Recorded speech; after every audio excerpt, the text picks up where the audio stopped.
Good evening. Can you hear me? Yes. Yeah. Excellent. This is Balding Gray, unscripted autobiographical free associative monologue in the style of Spalding Gray. Let's break that down just a little bit. Autobiographical. Everything that you hear this evening is true. It happened to me. Don't worry, I come off the worst in all of my stories. Everybody else is fine. Free associative. I might bounce around a lot. Sorry. Monologue in the style of Spalding Gray. These are Spalding Gray's trappings. The desk, the microphone, the notebook. This is mine, and we'll get to this in just a moment. Of course, the infamous glass of water. As I said at the beginning, this is unscripted, meaning I'm going to get 3 suggestions from you, and then I'm going to tell the story from my life. I don't know what story it is. I don't know where we're going. Let's find out together. To get started, I first need a word ending in ing. Bling. Bling? Yeah. Technically, that is a word that ends in ing. Not a verb, but that's cool. I need a location, preferably a famous place that has some significance for you personally. It can be a city, like London, or... San Sebastian. What's that now? San Sebastian. San Sebastian. And now you will tell me what San Sebastian is and what its personal significance is to you. It's a city in the Basque region of Spain. It was one of the few cities that I've ever been to. I need to come back as soon as I can. And in general, the Basque region is where I have, or what half of my family's from. Half of your family is from the Basque region of Spain. Yeah, distantly, but yes, it's just like that's where I'm from. Lovely. Thank you. And now I need a number between 589 and 644. Those numbers again, some number, what's that? 643. 643. We're going to pull a quote from Hermann Hesse's Reflections. Hermann Hesse is a Nobel Prize-winning author.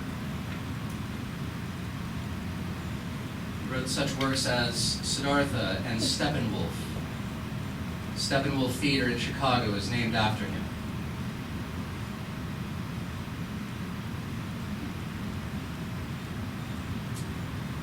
Tonight's quote from Hermann Hesse's Reflections.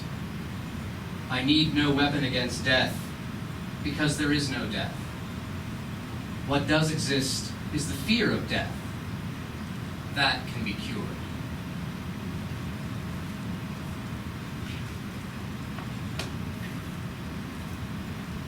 I present to you Bling at San Sebastian.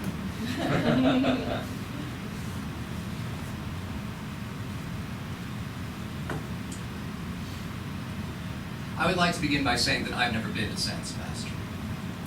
I don't know what San Sebastian is, but I know that it has personal significance for one audience member this evening, which is lovely.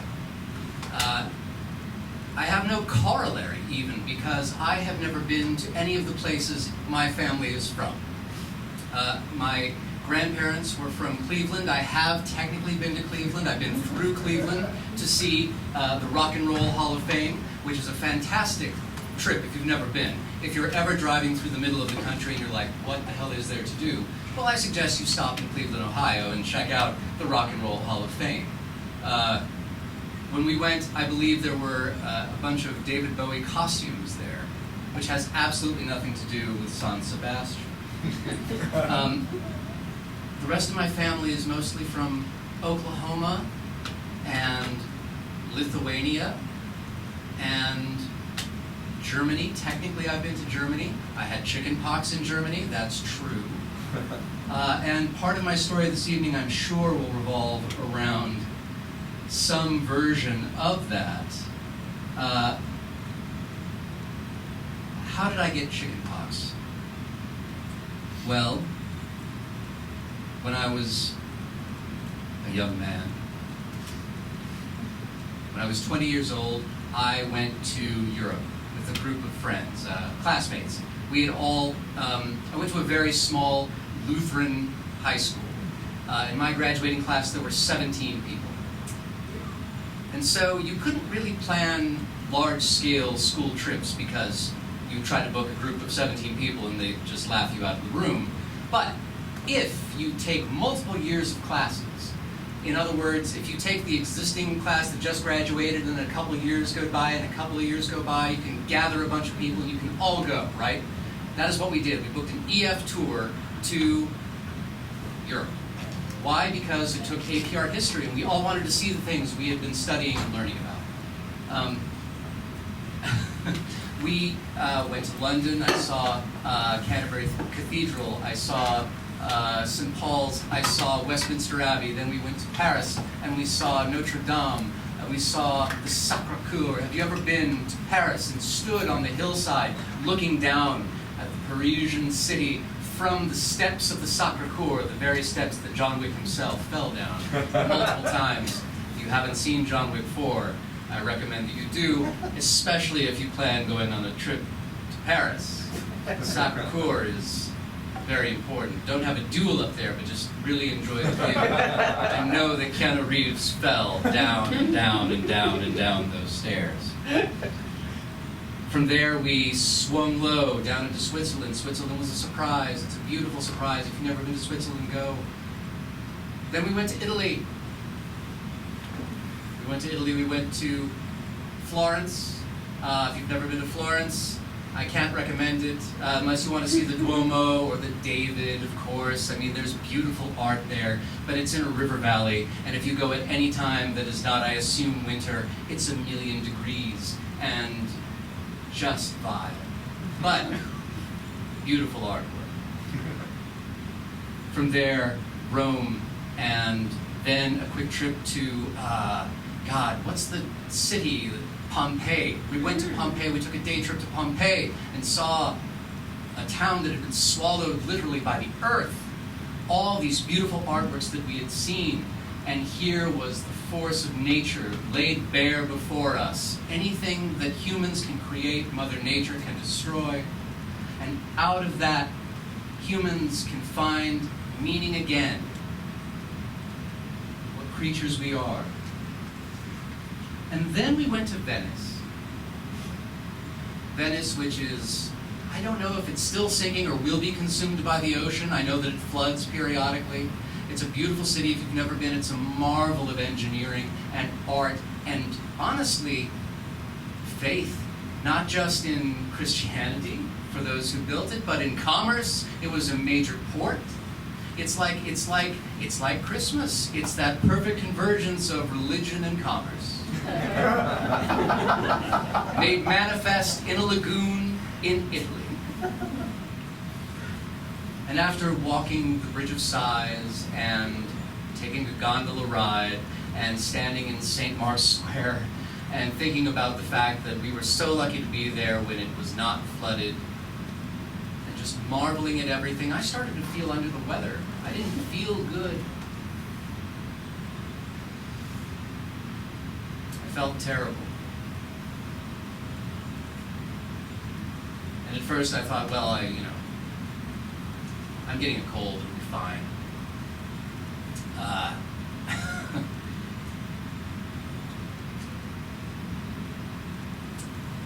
I had a fever of 103 by the time the evening rolled around. And I remember being at my hotel with my friends, my girlfriend at the time. Side story, we lost our virginity to each other on that trip. That's you're gonna wonder why I didn't tell that story later on. But I want to tell this story.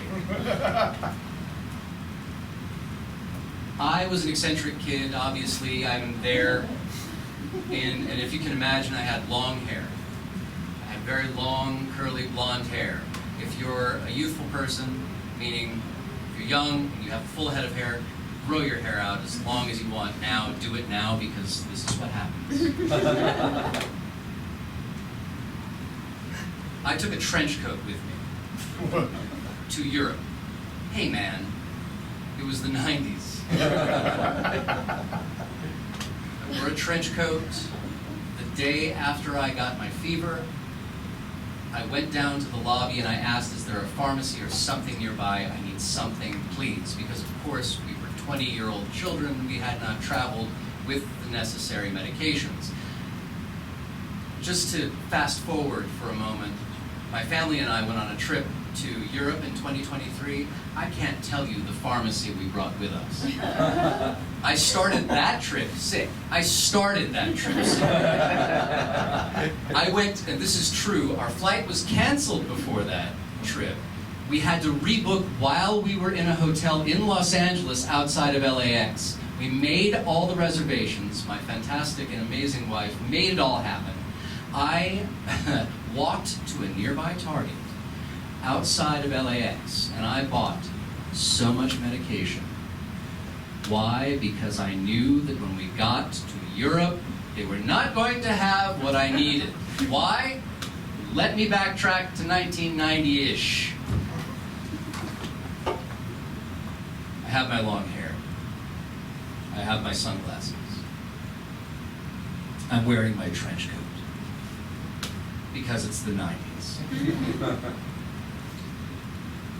I leave, I'm given instruction in broken English as to where the nearest pharmacy is. I walk down the street. Imagine a 20-year-old me, long hair, full head of hair, beautiful hair, sunglasses, long black trench coat, dark. I was not a goth. Just want to be clear about that. I was not that cool. I'm walking, and I see a man across the street. He sees me. I can tell that he is looking at me. He starts to walk towards me. He starts to walk towards me in a way that says, either I know this person, or I need something from this person, and I'm going to get something from this person. I am a young person in a foreign country. I just say to myself, it'll be fine. Be cool. Just be cool, and things will be fine. If you can't tell from the trench coat, the long hair, the sunglasses, and the black clothing underneath, not a goth, I am not cool. I am a nerd, and I am nervous as this person approaches me. He approaches me, he gets up to me, he gets right up to me, he looks me in the eyes, my sunglass eyes. I, remember, have a fever. I don't feel well, and now I wonder what this local, I presume, wants from me. He says to me, hashish?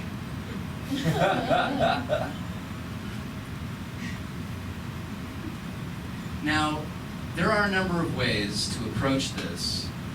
I simply said, no thanks. He said, no, do you have hashish? Apparently I had donned the costume of an Italian drug dealer. And he was wondering if I would sell him hashish. And I said, no, I'm sorry, no, I don't have hashish. Sorry. And I left. And I had to smile to myself a little bit, thinking, well, I must be a badass here. Maybe I should just move to Italy and wear this costume all the time, but then, of course, people ask me if I have hashish, and I do not. I get to the pharmacy, I explain what's wrong with me, they give me some run-of-the-mill, they give me Italian Tylenol, or whatever they give me, I don't remember. Go back to the hotel, and from that point forward, I had been looking forward to Germany, because a lot of my relatives, a lot of my ancestry is from Germany. I had been to England, I was looking forward to England, my mother's a huge Anglophile, I'm glad I felt good there, I'm glad I got to experience, seeing Thomas à Becket's grave and going to Westminster Abbey and all of those things, and I got to see all the things up to there. But I was really looking forward to Germany. I was 20 years old, and going to Germany. I could drink. For real. I could get a Stein. Blah, throw it back.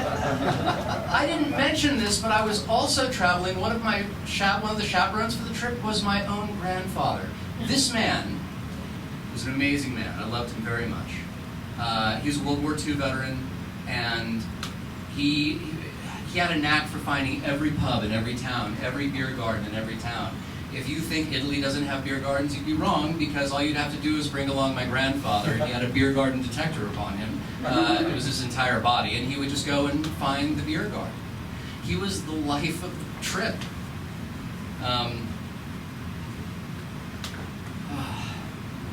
Anyway, we were looking forward to going to Germany together. He and I were going to be in Germany at the same time. I spent my time in Germany in hotel rooms and not going anywhere.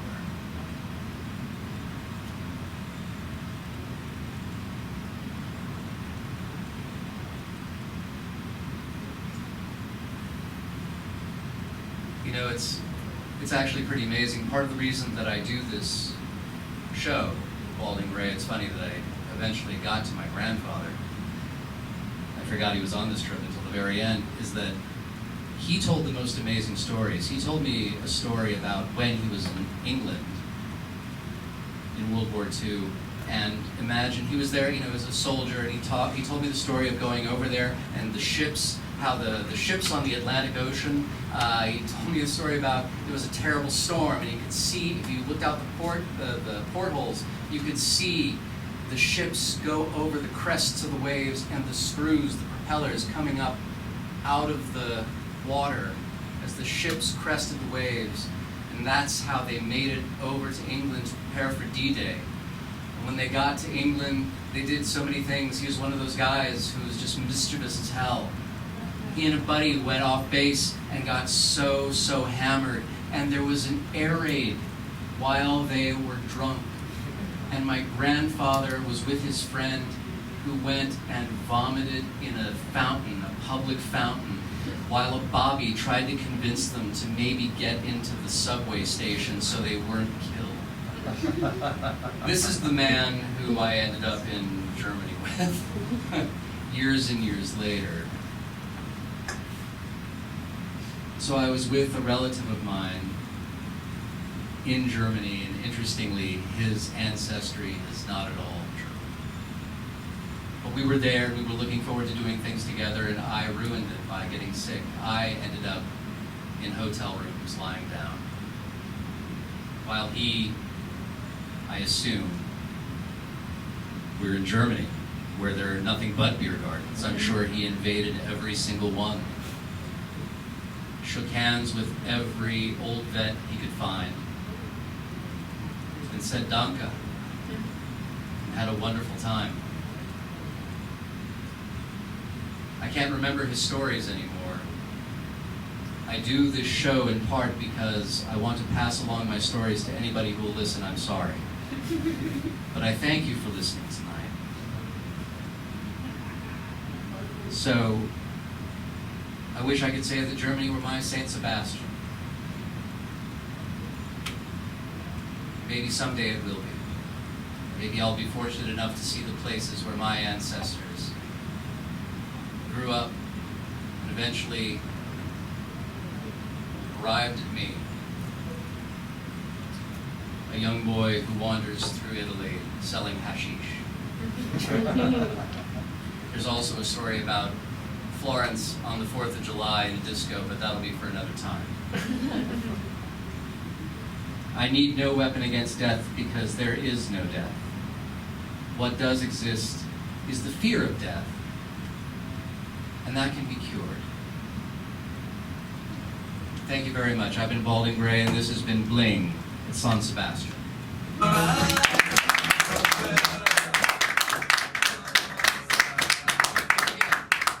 Thank you all so much. Thank you for sticking around. Thank you for seeing live theater on a Saturday night. You've been a wonderful crowd. Have a good night. Oh, and by the way, seriously, tell your stories to your friends. Tell your stories to people you don't even know. Share your stories. They help us live beyond our years. They are how we connect to other people and how we connect to one another. Thank you all so much once again.